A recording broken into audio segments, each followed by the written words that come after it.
These are some tips and tricks I wish I knew when I started throwing Ninja Stars. If you're just starting out and you want to start throwing these things, check out this video to the very end so I could save you some time, money, and most importantly, your hands and fingers from getting cut. Let's go. For starting out, if you can, avoid using stainless steel. Those ones don't really last very long.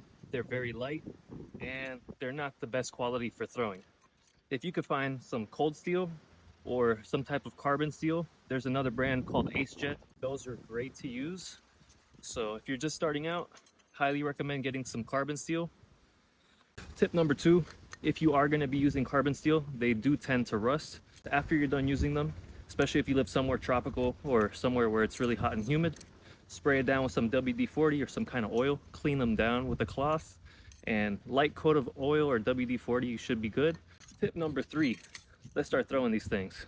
So easy way to start throwing them: pinch grip here, pointer finger and thumb, grabbing the bottom of the blade.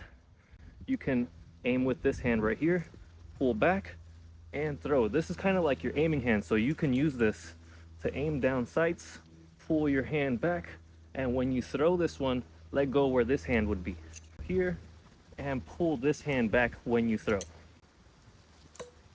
Let go where this hand would be, but always remember, pull your aiming hand back before you throw. One more time here. Another thing is, when they land on the target, sometimes they'll be stuck with 1 point or 2.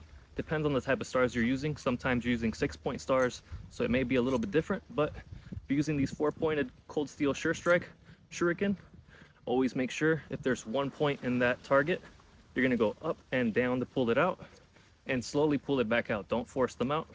If there's 2 points inside of a target, you're gonna go left and right, side to side, and slowly pull it out. Sometimes when you're doing that, one of the blades will still be stuck, but you'll take one out. So when that happens, just go up and down, slowly pull them back. If you try to pull these things out when they're really stuck in the target, you run the chance of cutting your hands.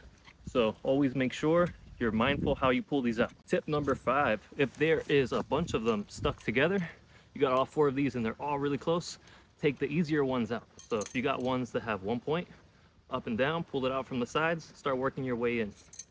Don't ever try to pull the ones in the middle unless those are really not as stuck into the target. This will save your hands from getting cut, and it's gonna save you time trying to pull them out. We're gonna start throwing a little bit different now. So once you get this move down here, regular throw over hand throw, start trying to alter where you're throwing it. So if I was throwing here straight, try to turn to the side, do the same motion, but from these sides. And when you get good with those, you can start moving into these ones under here. Another tip, if you're thinking of throwing these like the movies, frisbee style, I don't recommend it. You don't have as much power. It looks cool in the movies and the animes, but if you really want to throw these how the samurai and shinobi did back in the day, overhand throw is the way to go. Another piece of information for shuriken, or ninja stars, what some call today, these were not truly a ninja weapon. They were actually used more by the samurai to get in close with their katana. So they would throw these things, rush up to you with their katana, and that was their move. So some people had hidden blades or some type of projectile weapons. This is more known for being used by the samurai. Another advanced move you could try is pushing up the shuriken. You're gonna hold with one finger here and your thumb on this one on the inside. So thumb, pointer finger, if there's some kind of indent or some kind of hole in the blade, hold right there. It's gonna help you hold this blade back. What you do here is called the no reload. You can pull back, throw, let go of the pressure on your thumb, let this one slide out while you still hold on to this one back here. That way you can pull back, throw again. You can do this move also switching the angles up. So you could throw, pull back, throw another angle.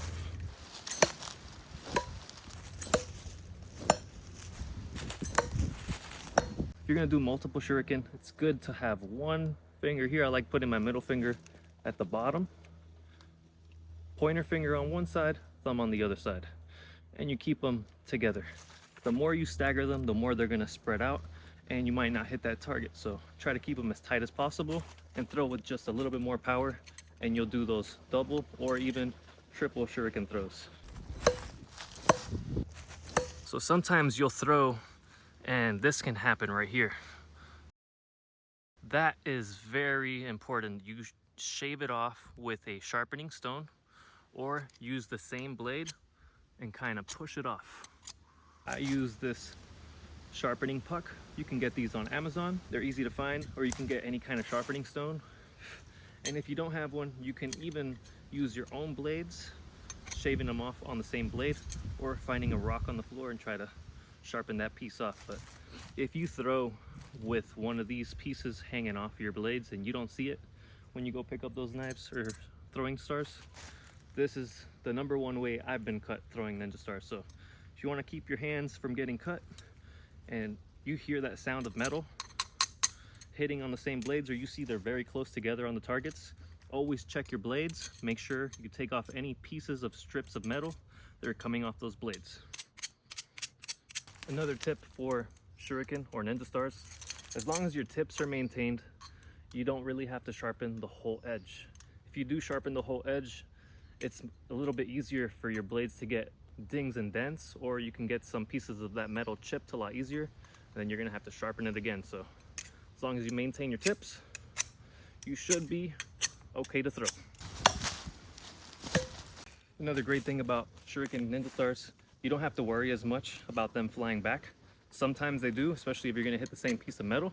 Sometimes they won't stick to the target and it will fly back, up, left, or right, but they don't ricochet as much as throwing knives or axes. So make sure you're still watching these things when you're throwing them, but you don't have to worry as much. They won't fly back. Sometimes when you're throwing out in the forest or you're training somewhere where there's a lot of grass or debris, you could lose these things very easily, especially if they're all black. Even the chrome ones, since they're very shiny, it might reflect the grass, and the green can be a little bit harder to find these things. So one good tip I learned when training is anytime they land on the floor, go and pick that star right up. That way you're ready to throw and you have more stars, not less. If you want to start throwing these and you don't have somewhere to throw them, or you don't have the type of target, something you can do easily is get some cardboard even, or some type of gym mats, and set them up on some kind of wall or a tree. Or if you go somewhere, sometimes a lot of places will throw away big logs and fallen trees. So if you have a place like that nearby, go and check out the spot, ask the people that work there. Maybe you can get some really nice targets for your spot. You could set them up with some pegs on the wall and place your target on top, or stack the targets on each other. On my live streams, you'll see I have some type of bamboo set up, and it was really easy to set it up with some power tools and the logs themselves. So if you guys want to try to do that, ask me in the live stream how I set mine up, and I can give you some tips and tricks there as well. This was used a lot by the samurai and shinobi when they were training their Shuriken jutsu. One good way to practice is start really close to your target. Here, throw, and then once you throw that star and you make the target, take one step back. Throw again, take one step back. And you keep on doing that technique. You're gonna get way better at how much power to use with your shuriken and where to let them go depending on how far you are from your target. So if you wanna get better with your distance and shooting at different targets, that's a very good technique or training drill to do with throwing. You can do it with your shuriken throwing stars, or even with your kunai or throwing knives. If you want to see a different move or a different weapon, let me know in the comments down below. And if you like this stuff, I'm doing at least one of these shuriken live streams a week where I'm giving out tips and tricks, so come check it out next time. Thank you guys for being here, and I'll see you at the next one.